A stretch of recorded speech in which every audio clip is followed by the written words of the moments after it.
Hey guys, welcome back to the channel. This is Warren from the Paladin Journal, and we are going to be continuing our G.I. Joe unboxing videos right here. Last time we looked at the female version of the COBRA Crimson Guard Trooper, and today I have something really special and something that I believe is also quite iconic in one of its many variants that have come out over the years. Whether you've seen them in the comics, you've seen them in the cartoons and whatnot. And this one is definitely special. This is number 98, and this is ding ding ding ding ding.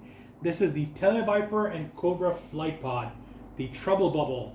This is a Python Patrol version, and it is a beauty. Like, just look, it looks so sweet. Like, I'm really quite a fan of this one. Yeah, the color isn't particularly to my liking because the original version from the cartoon, from the 80s cartoon, is the one that I remember most, which I would say is the classic version. But this one is pretty damn special on its own, and kind of like the color kind of grows on you. It's not so bad, and this is also gonna be, I believe, the biggest box opening that I'm doing. The Duke and Ram bike set that I did a few months back. That was almost as big as this one, although a little smaller, I think. And this one actually looks huge. So we are gonna go ahead and we're gonna be opening this one up. And I think this one I actually might have opened once to actually just check that all the items were there or not, and just to see how it looked. But yeah, so that's the inner packaging for this thing. As you can see, that's the Tele-Viper. That's half the pod right there. There's definitely some extra accessories, which I'm gonna take out right now. And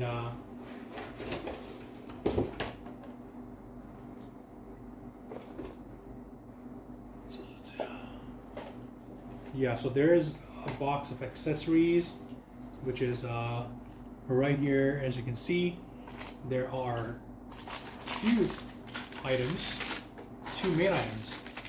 This is probably gonna be like the weapons and stuff, and the extra items for this figure. I wish there was better like indication of what's in these things, because like you can look at the packaging, the big packaging, and it tells you, right? Whereas on a lot of the other ones, especially like the retro cardback versions, it doesn't tell you anything, which I think really sucks, because it should really tell you everything that's in there on a separate like sheet, because all it comes with this is this like choking hazard warning and whatnot, which is like, it's pretty junk. So we can just go ahead and ignore that. But I'm going to go ahead and I'm going to open these packets and see exactly what we're going to get here.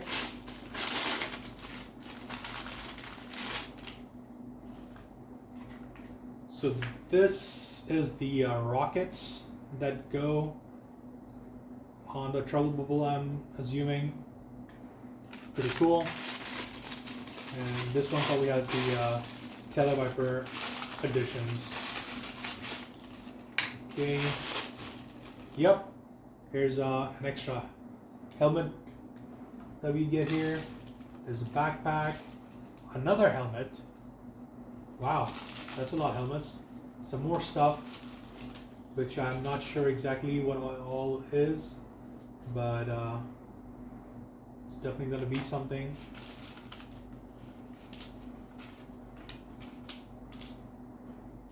Some missiles.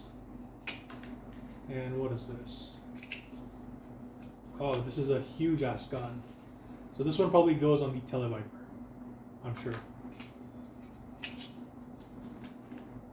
Here's one missile. Here's another missile. So we can just get rid of all of that. Don't need it.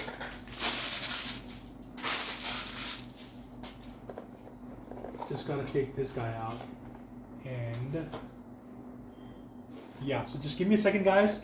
I'm gonna be right back once I open the model up, and then we'll take a crack at it. All right, guys, so we are back, and as you can see, I was gone ahead and assembled the whole thing. So this is how it looks when everything is assembled. Here you go.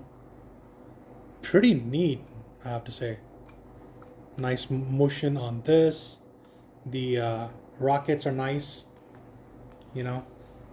And of course, this thing goes up and down, as well as, actually, oh wait, does this lock? Oh, that's neat. So this actually locks, if I can get it to lock.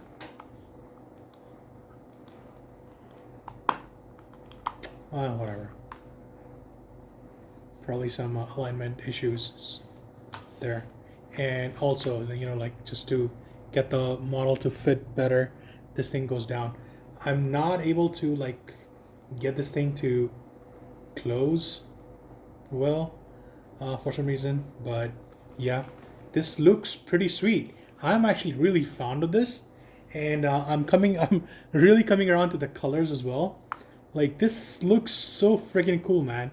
It's like almost better than putting one of these figures on a scale appropriate bike. And of course, you know, you don't have to keep him as is. You can just take him out and let's see, have him stand.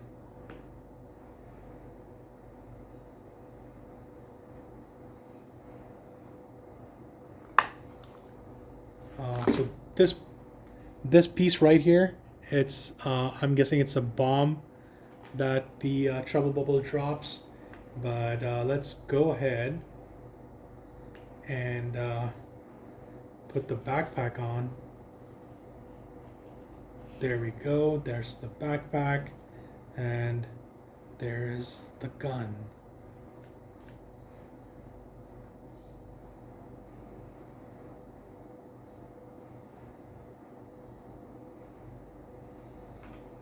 Just 1 second, guys.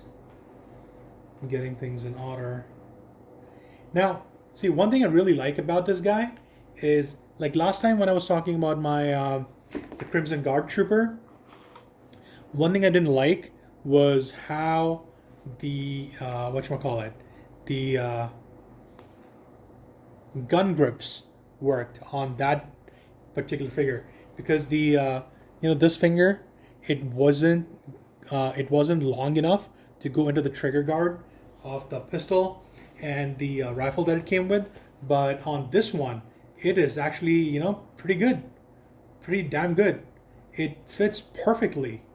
If you look here, you know, it's coming right inside the trigger guard right here, and even just like the grip on the handle of the thumb, that is pretty good. So it looks like you can put it in either hand, really.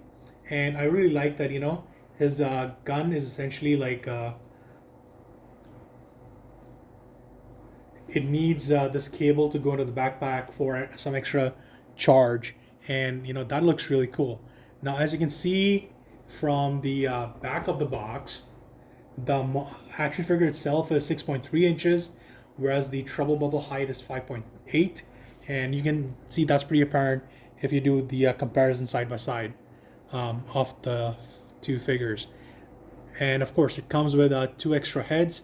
One, so there's the black head, there's the white head, and then there's the fully enclosed helmet as well, with extra gubbins on it, which I'm assuming, you know, they go with, which are supposed to go with the gun here, the ray gun. But it's fine, no, it's not a big deal. There is one small piece that I seem to be missing here, which is like, okay, focus. It's like this piece. I'm not sure what that is for. I've triple checked all the casings that came with the figure, but I can't find it, and I'm gonna assume it's not too big of a deal either. But yeah, so that's the visual aesthetics of the model. And now on the goods and the bads, right? So good thing.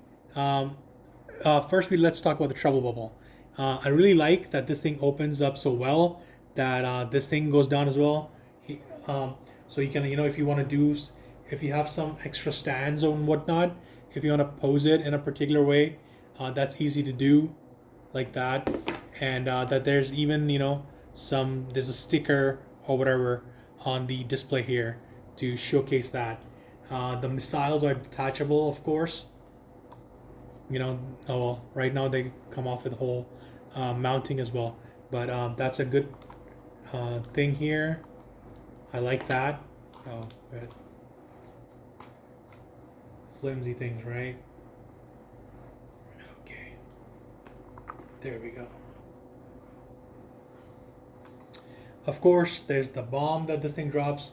It's like a depth charge or whatever. And so that's, I don't have any criticisms of the Trubble itself. The Tele-Viper, however, is a little bit different. Now, overall, I really like what the figure looks like. The only part that I'm not a fan of is, once again, the articulation is really tight. It's like really, really tight. Like you really have to make an effort to do it. There. See, you see the pop? Can you hear the pop that is there? I'm not sure if that's apparent on the video, but in person it is quite a bit of a pop. Same goes for the arms. The arms are like slightly better than the legs, but not by too much. And I guess he could have come with a pistol as well. It's not a big deal, but it's like the kind of a figure where you expect there to be a pistol, right? Or a brace of pistols. That would be really nice. The gun itself, it looks pretty good. It looks sci-fi-ish, and it fits the aesthetics of the Tele-Vipers. The backpack, same thing. The gun just probably fits here with the trigger guard. Overall, I really like this figure, and if I had to give it a rating, I would probably put it somewhere like 8.5 or 9. It's really good. I'm only docking it for the trouble of, pun intended, of getting the harness to fit properly, and for the difficult articulation, which is like when you're playing with the figures, right? The articulation is really important, and if it's too stiff or it's too easy, then that kind of takes away from what you're trying to do. If it's too tough, if it's too hard to do or too stiff, then it's like, okay, so you're wasting a bit of extra moment during your gameplay, and getting the figure to do what you want to do. And if it's too loose, that's it's just doing whatever it wants to do. You can't pose it properly and all that stuff. So, but either way, I am a huge fan of this. I would like to get a second one at some point. Maybe if there's the classic version, I'll have to check. There probably is. This is the Python Patrol version, so it has the marks over there. It's just on that section, and of course on the rockets for the Trubble bubble itself. I quite enjoyed unboxing this guy, and it was so easy, compared to the Crimson Guard one we did, which one that was really hard to do. This was just popping the connectors or whatever, the tabs. Just gotta cut them off and bam, 2 seconds you're done. So yeah, guys, that's the Tele-Viper and COBRA flight pod / the Trubble bubble. Really good action figure on its own. I would love to see how it holds up with the rest of the collection. And that's it for now. Please leave a comment if you have this, if you want to get it. What are your thoughts on it? Visually, gameplay wise, whatever you want. Just let me know down in the comments. And please like the video and share the video and subscribe to the channel. Cheers, guys. See you next time. Bye-bye.